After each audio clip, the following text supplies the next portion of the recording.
Hello, my name is Rich Howard, owner of Architectural Builders Supply. This video is to bring you a closer look at the Rixson M19 1.5" offset pivot. This is a left hand that we have in a satin chrome finish.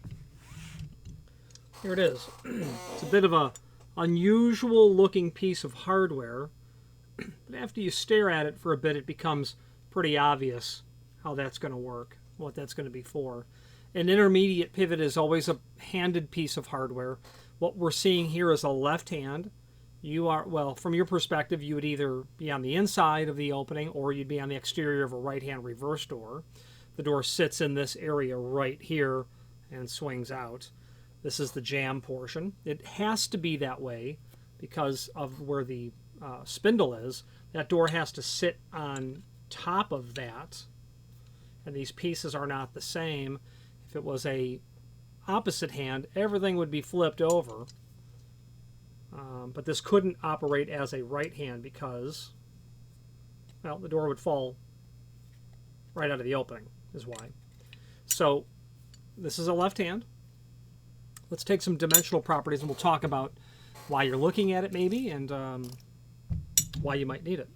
Overall height and just some basic dimensions. Overall height of the jamb leaf, 5 inch. The door leaf, 5 inch. The width of these leaves are about 1.1 inches.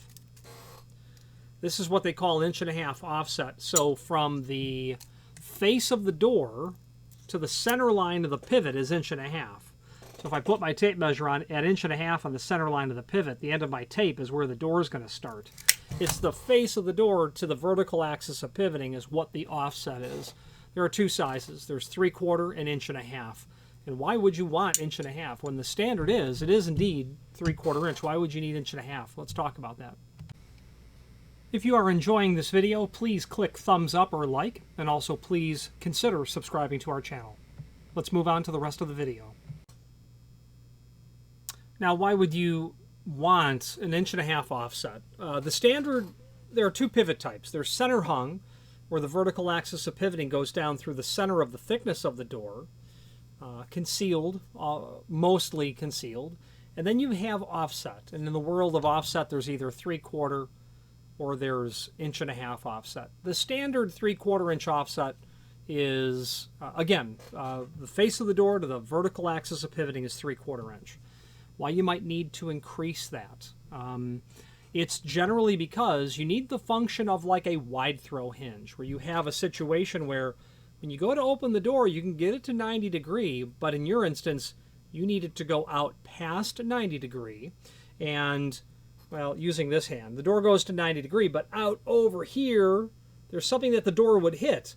Unless you move that pivoting axis out here, in which case it would pivot out and around that projecting material that would be there, a perpendicular wall, or even if it's trim that's been applied to the face of the door and the face of the wall as well.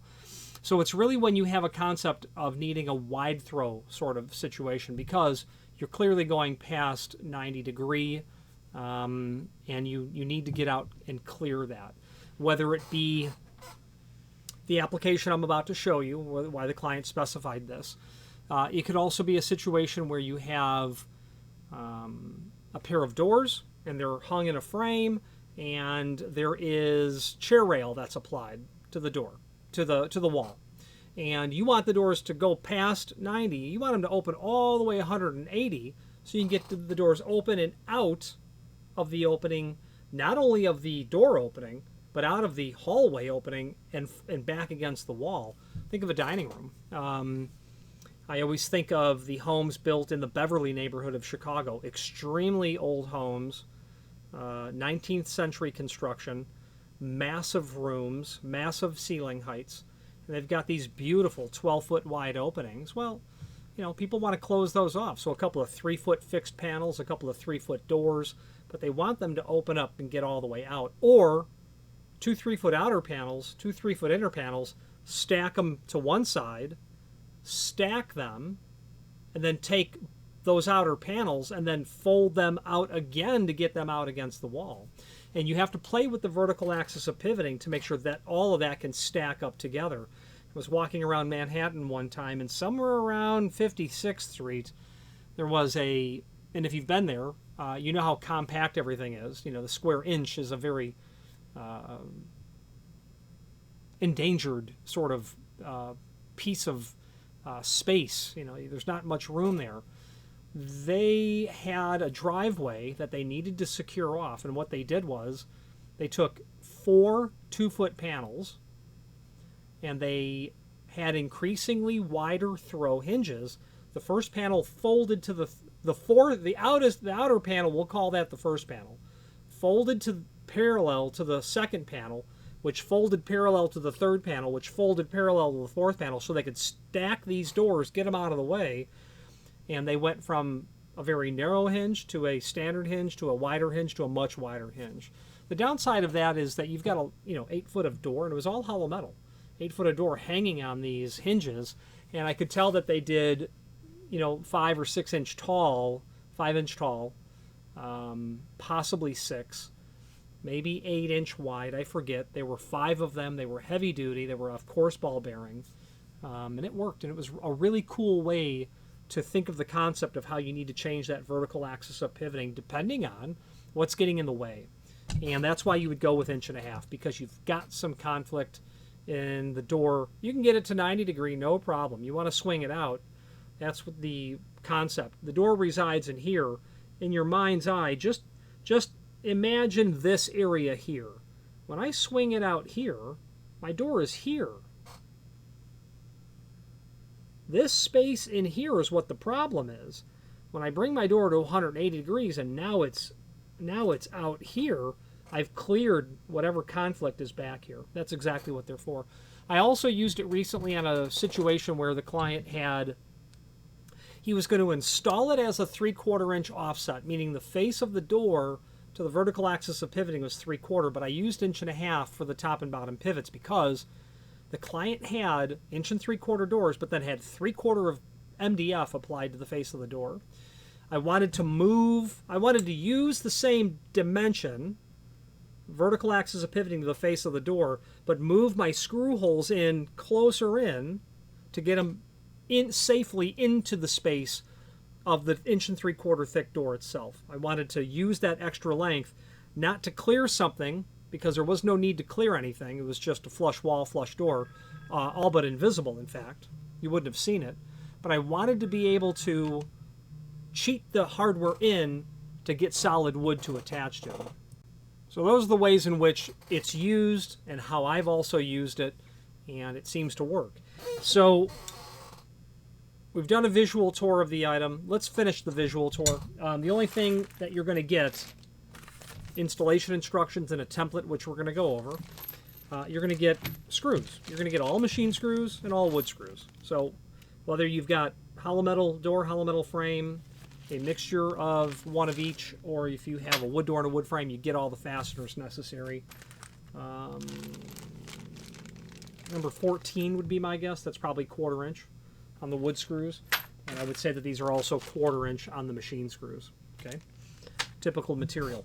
Let's switch to the screen view and let's take a look at not only those applications that I've referred to, how they've been used, applied, and also look at all of the supporting documentation. Let's do that now. If you are enjoying this video, please click thumbs up or like, and also please consider subscribing to our channel. Let's move on to the rest of the video. Now here is that second application that I had mentioned where the client wants to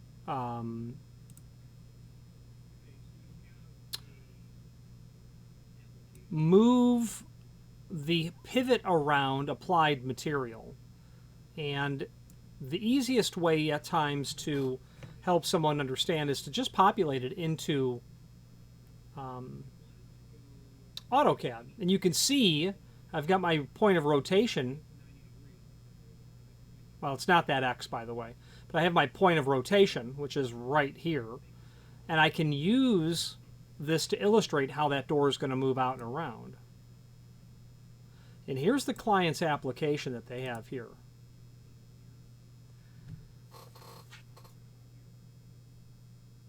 "90 degree was not good enough for this client. Needed to get it out further.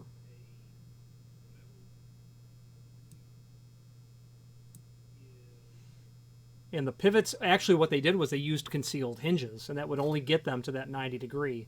Well, we go back in with some pivots. Yeah, that's going to flip that completely out and around. And that's a problem with a concealed hinge, because if they were to push that door any further, you're going to damage all this really nice base work that's done here. And this sort of tool is also helpful because we can tell you this is where the pivot point needs to be. This is exactly what's going to happen. Then I went into kind of just laying out, I should say, what that bottom pivot might look like. The hardware anyway. The bottom hardware with your vertical axis of pivoting in here. Going to draw some screw holes here just to give some relativity to it, I suppose. This part of the video was to say to the client, you went from concealed hardware to having hardware that you're going to see, and we needed to be sure the client was agreeable with that. Now, the first situation that I spoke about, this is exactly this order for this client right here, right now. This is what the client ordered, an 1.5 inch offset pivot. It's a bit pixelated, but it's right in here. You've got this really neat angled door. Pretty cool.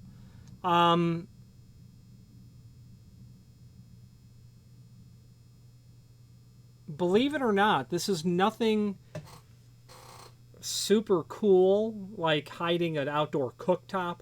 They were hiding some sort of electrical panel, which is also very cool. But they created this L-shaped door, which wasn't very heavy, by the way, and needed a pivot to swing it. But let's draw our attention to this area here is what I've been saying. This is the conflict. With a 3/4 offset, you'll get it open, but you're not going to get it to 180 degree with a 3/4 offset. And that's really showing it right there. That client laid out where the pivot point needed to be based on an 1.5 inch offset to bring that door to 180 degrees and just parallel with the face. Now, obviously, the rest of the door is going to hang off here, but really cool. A really unique, fun way to use this pivot hardware. It's going to be perfect for the client. Okay. Lots of supporting documentation. There's apparently what comes up in my YouTube feed. Okay, the M19 1.5 inch offset intermediate pivot. Description information down here. We're going to go over that when we get to the cut sheet. This is an idea of what it looks like, clearly showing a right-hand pivot here. So, in no particular order, here's the cut sheet. I'm just going to take them as I've set them up. Full mortise and non-handed. That means it's going to be mortised to the door and to the jamb.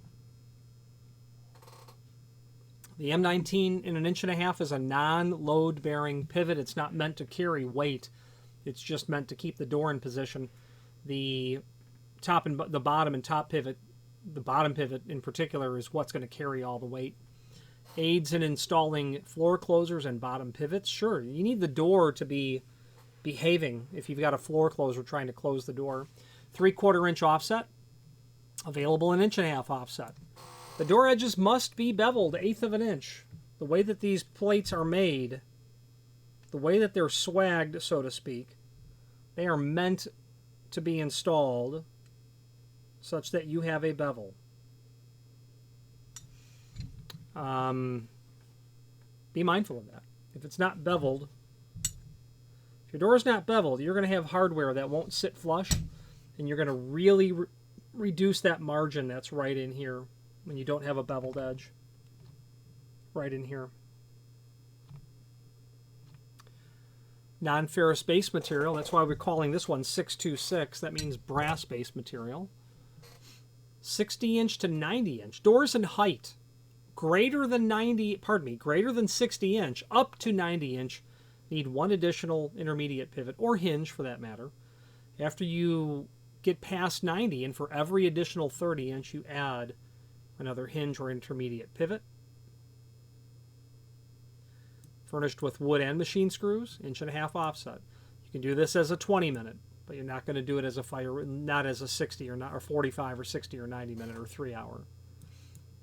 Okay. It's because of the base material. The next document is the entire product catalog. This will be something that you can go through and discover on your own, except I'll just point out to you early in the catalog, it's discussed the difference between offset, and here's our 1.5" offset, and center hung. It has everything to do with the relationship of the vertical axis of pivoting to the door. Other encyclopedic document information as it pertains to pivots, and then they will just launch into the pivots. I'll leave that for you to discover, except I will tell you that on this job, we're doing a 147 pivot, 1.5" offset, obviously. You certainly have to have the same offset on all of your hardware. We're doing a 147. It's going to look like this, except 1.5" offset. So that's the top and bottom. When they give a name or a part number to pivots, unless you alter the part number in Rixson, it's going to include a top pivot. So when I say 147, well, yeah, when you order the 147, you're getting the bottom and the top. The top has its own part number. It's a 180. The 147 is the bottom, but when you call out 147, you'll get the 180. The only way to get the 147 without the 180 is to call out 147 LTP, less top pivot. So unless you alter that part number, you're getting the top pivot. A lot of people will say, I need the 147 and then a separate line for the 180. And we have to say, are you doing one door where you need a top and bottom, or do you need an additional top pivot for some reason? Oh no, I only need one top pivot. Great, let's get rid of that entire line. So that's the product catalog that's there. Here's the template. And classic Rixson, meaning every dimension under the sun is here, but the truth is you need every dimension. If you're going to prep this, you need to know everything. And admittedly, I believe that it is intimidating to people the first time they see this. And I think it's a reason why people shy away from pivots. But don't, because there's really not much here to see. If you got rid of everything here you did not need to see immediately, and I should get an eraser and get rid of all of this, what you need to know is 5" and you need to know 1.1". You need to know that. You need to know where you have to prep the door and frame for this hardware. So when you're doing the jam leaf, it's this 1.1" wide down to 1 7/32. You're going to breach through the face of the face of the jam. Breach through it. You're going to cut through the face. This dimension, it's 3 15/32 minus 1 17/32. 1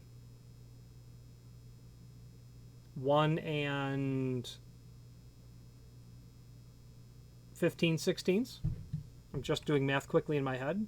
Then you've got the rest of it. You know it's 5" tall. You have to do some simple math, but that's all you have to do. You know that the center line of the pivot is one that you'll strike. You're going to determine what that center line is. We know that it's to the center right here because it's 5". That center screw is 2.5, so that can act as your center line of either the door or the frame.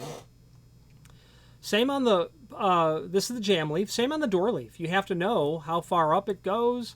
And the important thing is from the face of the door to the center line, to the vertical center line is 1.5". At that point, the only other dimension you need is that 1/4" dimension that they give you right here.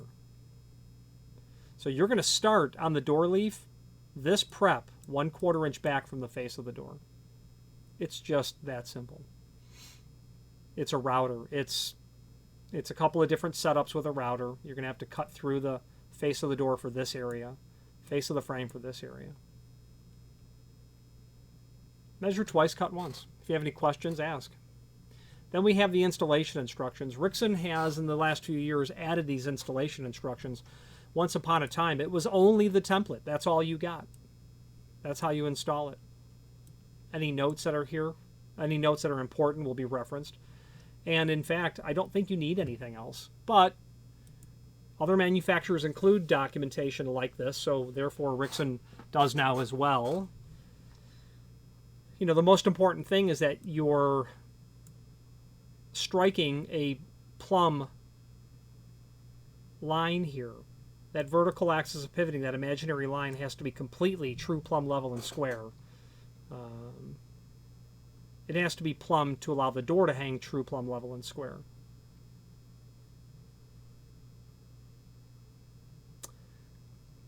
I'm trying to think of what needs to be said beyond showing the dimensions.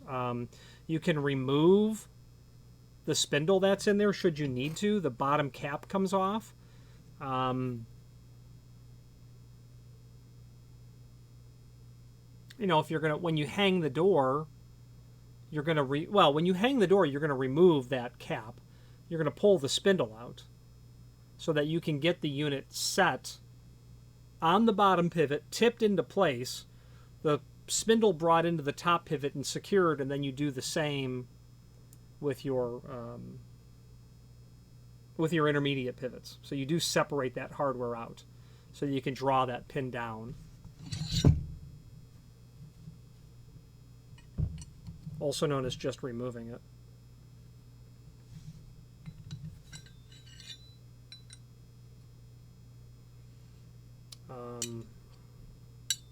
Yeah. Okay. So that pivot pin probably requires or could justify a little closer scrutiny, which I'll show you how that spindle works and how you remove the cap that they're referring to right here.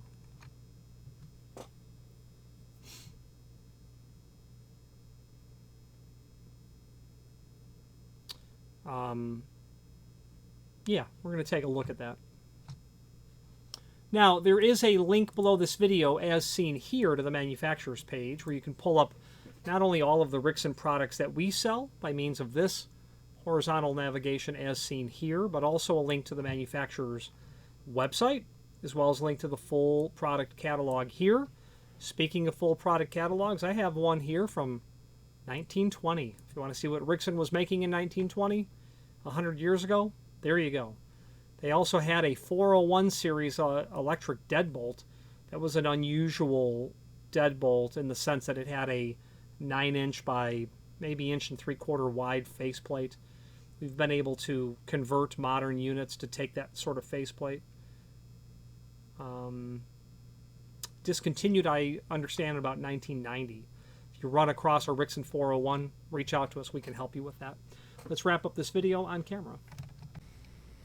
If you are enjoying this video, please click thumbs up or like, and also please consider subscribing to our channel. Let's move on to the rest of the video. In conclusion, I think it's a fairly straightforward piece of hardware, even though it's definitely not intro to mortising hardware. If you are doing a project where you are specifying this material and you're having doors and frames made, you're going to give that manufacturer the template. They'll know what to do with it, most likely. So that spindle, you'll see that there is a recessed concave area here. Well, that will come out, but it is keyed in the sense that there's a nib on this unit that keeps that from just falling out or coming out voluntarily, and I'm having trouble figuring out where that is. There it is. Little spline that's there, little groove, and then a chase that's there. Well, that sits in there. This is obviously the frame portion, and I say that because